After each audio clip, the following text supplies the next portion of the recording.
Halo teman-teman, perkenalkan nama saya Dian Montes. Saya dari kelas 11 IPA 2. Di sini saya akan menjelaskan mengenai penyakit HIV atau AIDS.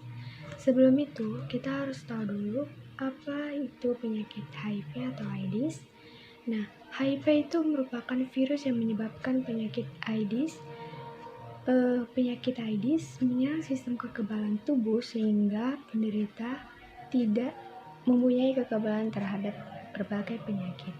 Menurut para ahli, HIV atau AIDS ini diduga berasal dari sejenis kera atau monyet di Afrika yang mempunyai struktur yang sangat dekat dengan virus manusia sejak tahun 1968.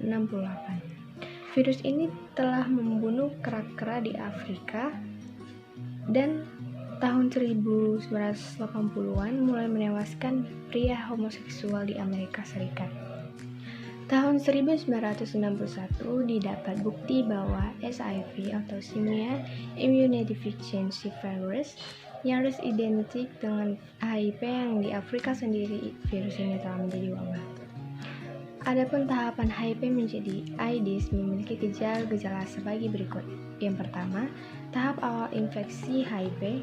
Yang kedua, tahap tanpa gejala. Yang ketiga, tahap ARC atau AIDS-related complex.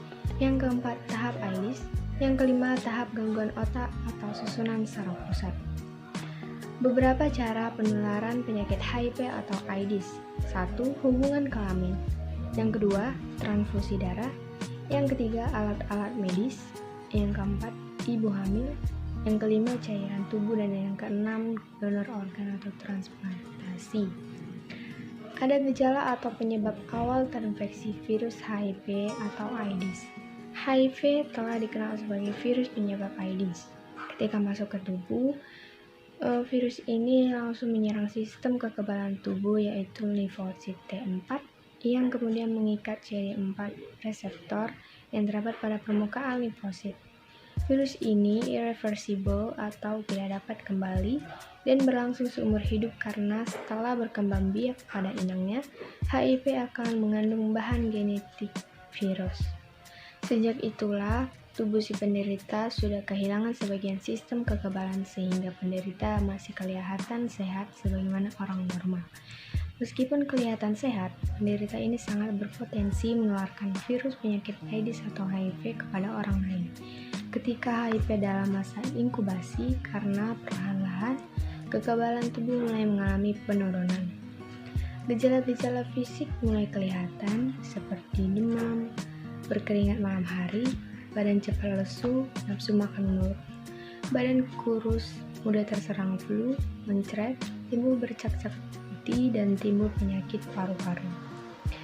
Gejala ini tidak akan sembuh bahkan sampai kronis sejalan dengan semakin berkurangnya sistem kekebalan tubuh.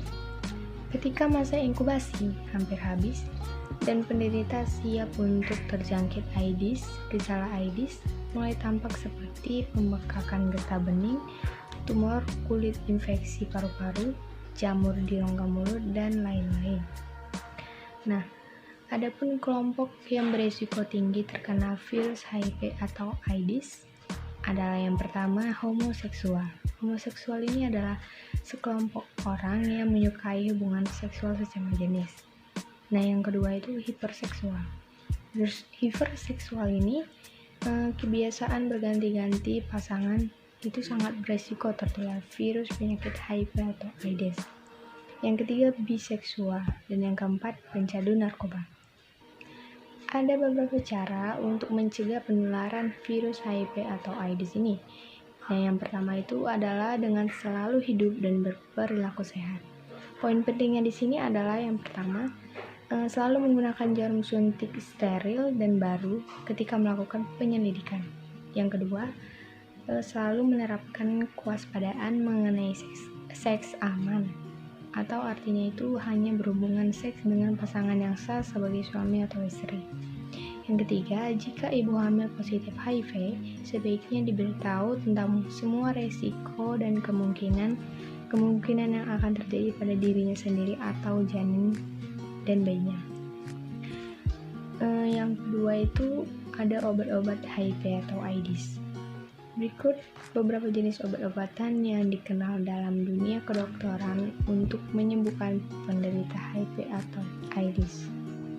Yang pertama itu ada AZT atau Azidetamidine. Obat ini diperkirakan mampu menahan perkembangan virus, tetapi mengandung efek samping. Efek samping yang bakal timbul diantaranya itu adalah penderita akan mengalami kerusakan tulang sumsum dan menderita anemia berat. Akibatnya penderita harus menjalani transfusi darah. Yang kedua itu adalah DDI atau desoxyribonucleic. Nah, cara kerja obat ini tidak berbeda dengan AZT, yaitu mampu menahan reproduksi virus AIDS dalam darah.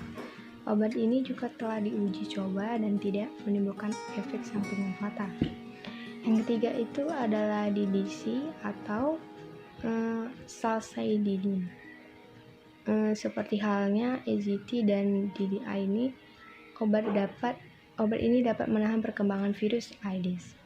Selain itu, para ahli Jepang menemukan obat-obatan untuk penderita HIV atau AIDS. Di antaranya itu sebagai berikut. 1. Ada MHDA. Ramuan obat ini berupa gabungan antara carbamide human dan succinylate human albumin yang terkandung dalam darah manusia. Yang kedua, Doxycycline. Obat ini merupakan cairan kimia yang diambil dari hewan sejenis kepiting yang dinamakan T270. Ramuan ini telah diuji coba pada tikus dengan hasil yang sangat memuaskan, namun masih menimbulkan efek samping seperti AZT. Nah, dari penjelasan mengenai penyakit HIV atau AIDS ini dapat disimpulkan bahwa HIV atau AIDS adalah penyakit yang serius karena dampak dari penyakit ini dapat bersifat permanen atau berjangka panjang. Maka dari itu, para remaja harus tumbuh secara positif atau konstruktif dan tidak terlibat akan kenakalan remaja. Masyarakat Indonesia juga harus melakukan pencegahan timbulnya penyakit HIV atau AIDS ini. Pemerintah juga sebagai pemegang utama kebijakan harus menjalankan perannya dalam membuat undang-undang pendidikan, undang-undang teknologi, dan membangun aparat kepolisian. Sekian dari penjelasan saya mengenai penyakit HIV atau AIDS. Jika ada kesalahan mohon dimaafkan. Sekian dan terima kasih.